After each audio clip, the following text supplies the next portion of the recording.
Good morning. Ngasigi ningthokaba numit ko. Ningthokaba numit ki card ki message hai petang yeminarase ko. Ado ningthokaba numit number ko. Number se ahambada number se 47 leire. Aduga color na angoba gumba ko. Angoba light machu oiba silver machu kitang adumba machu gumba kai gumba sina bibi ko ningthokaba numit se. Aduga chak thongba na ma kanam sum hap mo hai na ko. Chini ni khangde changom ni khangde maming yo na dumaina kitang happy ba ma adu duma yare ko. Ado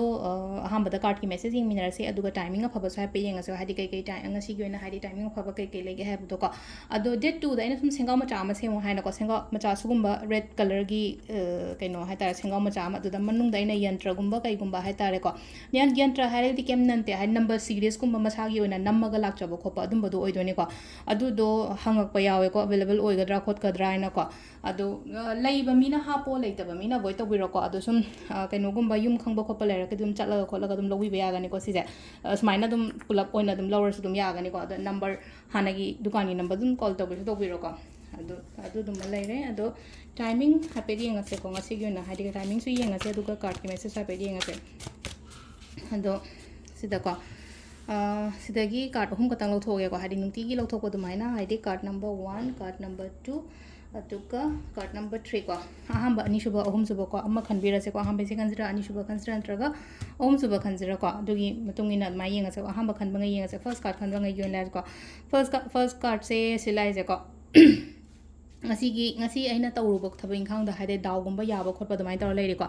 chaluba thaba inkhang hair sine ko aduda mangoloiba aina chatoriba thaba se mai pak khotpa dumai tar ga lai ko sisina ahamba gi keno one khan bangai gi oire ko number 2 ko number 2 sina silai se ko akhoi gi keno ma akhoi da aingonda kai haini hadi khudong chaba ma natraga aingonda thabak ni khangde natraga opportunities ni khangde anoba pot kumba aingonda lakpo oina oiko number 2 gisina ko aduga number 3 ko number 3 sina sida lai se akoi gi kitang haida ngasi se kara busy oibe ai ko busy oibe ai khatang rush hairasine ko amagi su nangna ba chen ba khotpa adumai taroga lai ko energy se adu sina koi gi card ki message leire ko timing so ape yenga se ko timing sina ayuki pung 5 ga minute 3 na 3 ka minute 30 phom leire adagi 9 ga minute 5 dagi na pung 8 ga minute 30 phom leire ko adagi 12 ga minute 30 deina nungda wairam gi 3 ka minute 32 phom leire aduga amana 8 ga minute 30 deina 13 ga minute 3 phom leire ko adu nungdang atheng maina 12 minute 35 daina pung 5 ga minute 3 phom leire ko sisina ko yinga sigi oina afaba timing ko adu sida leire ko daily card message se adu 2nd October gi ko atopa manifestation ngasagi singaw ngaw duna atopa mo oigrena ko adu manifestation to boya ba khara